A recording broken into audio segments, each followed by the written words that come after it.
नमस्कार दोस्तों। अगर आप भी उन एजीटीए कैंडिडेट्स में से हैं जो डॉक्यूमेंट वेरिफिकेशन का बेसब्री से इंतजार कर रहे हैं, तो हाँ, आप बिल्कुल सही जगह पर हैं। आज हम इसी कंफ्यूजन को दूर करने की कोशिश करेंगे, समझेंगे कि आखिर चल क्या रहा है और हमारे लिए सबसे अच्छा अगला कदम क्या हो सकता है। तो आज हम किन किन बातों पर गौर करने वाले हैं। सबसे पहले देखेंगे कि अभी सिचुएशन क्या है। फिर ये जो देरी हो रही है उसके पीछे की असली वजह क्या है। इसके बाद ये जो अभ्यर्थन वापसी वाला मामला है उसको भी समझेंगे।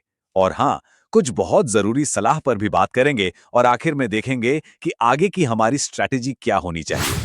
तो चलिए शुरू करते हैं पहले टॉपिक से, एजीटीडीवी की करंट सिचुएशन। मुझे पता है इस वक्त सब बस इंतजार ही कर रहे हैं और दिमाग में न जाने कितने सवाल घूम रहे होंगे, है ना, कि भाई ये प्रोसेस आखिर खत्म कब होगा। तो चलो इसी से शुरुआत करते हैं।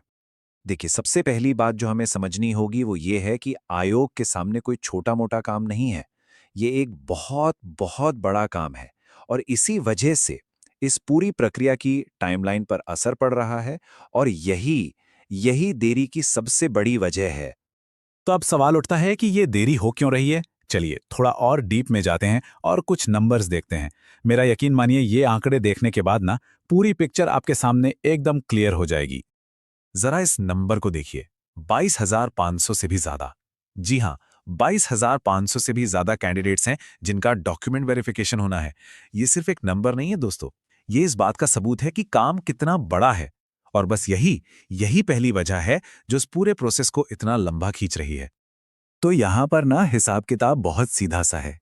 अगर 22,500 से ज्यादा लोगों का डीवी होना है और मान लीजिए आयोग एक दिन में करीब 600 लोगों का ही डीवी कर पाता है, तो आप खुद ही अंदाजा लगा सकते हैं इसमें लगभग 37 से 38 वर्किंग डेज तो लगेंगे ही।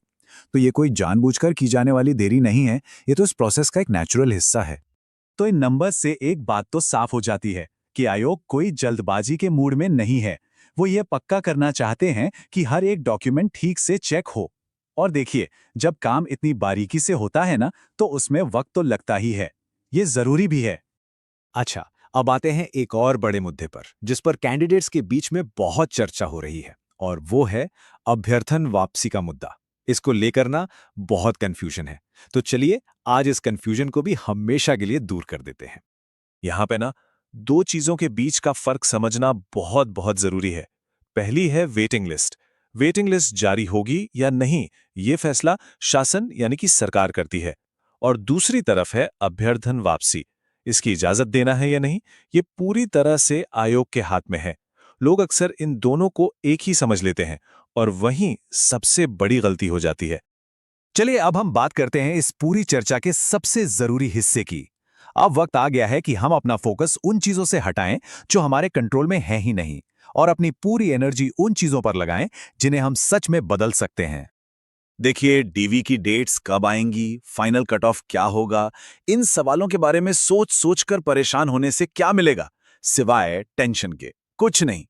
ये चीजें हमारे हाथ में है ही नहीं। लेकिन हमारे हाथ में क्या है? वो है हमारी अगली तैयारी। तो समझदारी इसी में है कि अपनी सारी एनर्जी चिंता करने के बजाय तैयारी में झोंक दी जाए।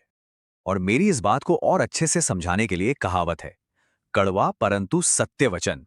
हो सकता है ये सुनने में थोड़ा चुभे, लेकिन ये वो सच्चाई है जिसे हम अनदेखा नहीं कर सकते। इसका मतलब क्या है? जरा सोचिए कि अगर कोई सिर्फ 0.25 मार्क्स से रह जाता है, तो ये जो 2-3 महीने इंतजार में बर्बाद हुए ना, वो बाद में बहुत ज्यादा खलेंगे, बहुत भारी पड़ेंगे। अगर यही कीमती वक्त अगली तैयारी में लगा दिया होता, तो शायद नतीजा ही कुछ और होता।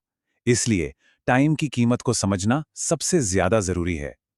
तो फिर सवाल वही है कि अब आगे करना क्या है? सिर्फ इंतजार करें या कुछ और? तो इस आखिरी सेक्शन में हम कुछ ऐसी ठोस स्ट्रैटेजीज और रिसोर्सेज पर बात करेंगे जो हमें तैयारी में दूसरों से एक कदम आगे रखने में मदद करेंगे। देखिए, तैयारी के लिए सही रिसोर्सेज होना मतलब आधी जंग जीत लेना। आने वाले एग्जाम्स के लिए कौन सी किताबें बेस्ट हैं, इसकी जानकारी आपको एग्रीकल्चर वॉरियर्स क्लब के पिछले वीडियोस में मिल जाएगी। और अगर आपको लगातार गाइडेंस और सपोर्ट चाहिए, तो @agriculture warriors club कम्युनिटी